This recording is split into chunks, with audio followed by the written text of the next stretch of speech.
పూర్ణిమ అయితే వాలంటీర్ల విషయం చెప్పాలంటే ఎన్నికల్లో ఎలక్షన్ కమిషన్ కూడా పెద్ద తలనొప్పిగా మారిందని చెప్పొచ్చు. ఎందుకంటే వాలంటీర్లంతా మనవాళ్లేని సీఎం జగన్ చెప్పే ప్రయత్నం చేస్తున్నారు. ఇక మరోవైపు స్పష్టమైన ఆదేశాలు ఉన్నాయి.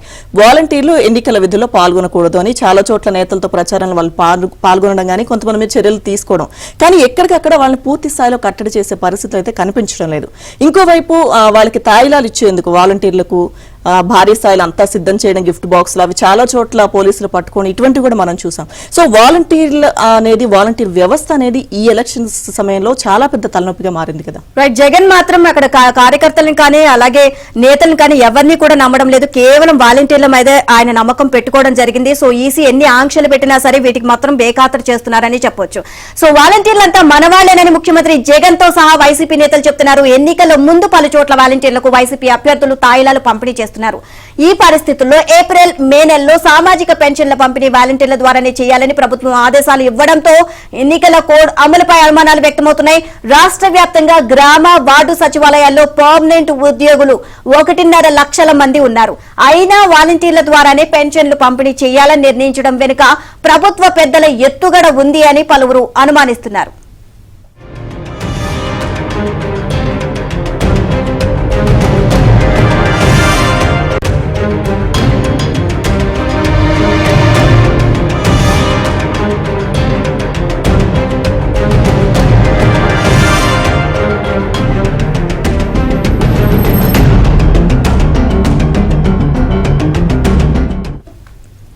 గత 5 ఏళ్లుగా పెంచి పోషిస్తున్న వాలంటీర్ల ఆధ్వర్యంలో ఎన్నికల ముందు చివరి 2 నెలల పెన్షన్ పంపిణీ చేయకపోతే అధికార పార్టీ నష్టపోతుందన్న ఆందోళనతో ఈ నిర్ణయం తీసుకుంది.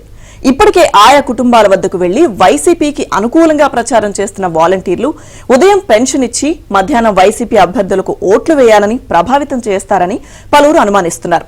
ఓటర్లపై ఎలాంటి ప్రభావం పడకుండా పెన్షన్లు పంపిణీ చేయాలంటే ప్రభుత్వ ఉద్యోగులకు ఆ బాధ్యత అప్పగించాలి.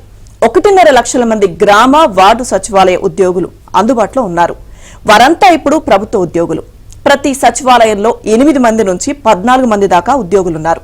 పెన్షన్ల పంపిణీ సచివాలయ ఉద్యోగుల ద్వారా చేపట్టడం వల్ల వారికి జవాబుదారీ ఉంటుంది.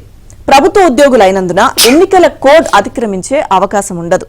వాలంటీర్లకు అలాంటి బాధ్యత ఉండదు.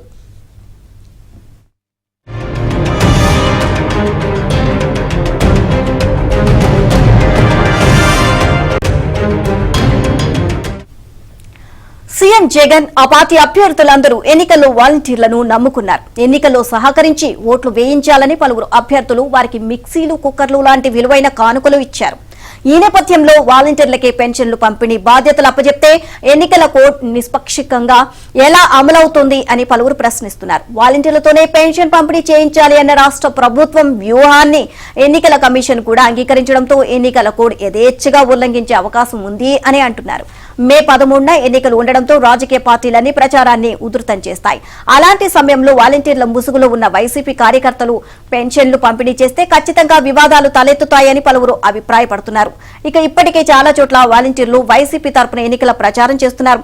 ఎన్నికల వేళ వారు పెన్షన్లు పంపిణీ చేస్తే ఓటర్లను ప్రభావితం చేసే అవకాశమూ ఉంది.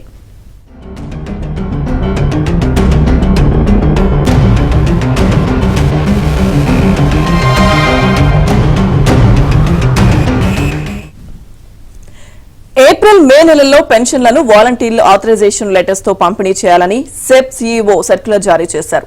ఎన్నికల కోడ్ దృష్ట్యా పెన్షన్ నిధులను తీసుకువెళ్లే గ్రామ వార్డు సచివాలయ సిబ్బంది వాలంటీర్ల వద్ద ఆథరైజేషన్ పత్రం తప్పనిసరిగా ఉండాలని పేర్కొన్నారు. ఎంపీడీఓలు, మున్సిపల్ కమిషనర్లు, పంచాయతీ కార్యదర్శులు, సంక్షేమ కార్యదర్శులు ఆథరైజేషన్ ఇవ్వాలని ఆదేశించారు. పెన్షన్లు పంపిణీ చేసే సమయంలో వాలంటీర్లు ఎలాంటి ప్రచారం నిర్వహించకూడదని ఆదేశించారు.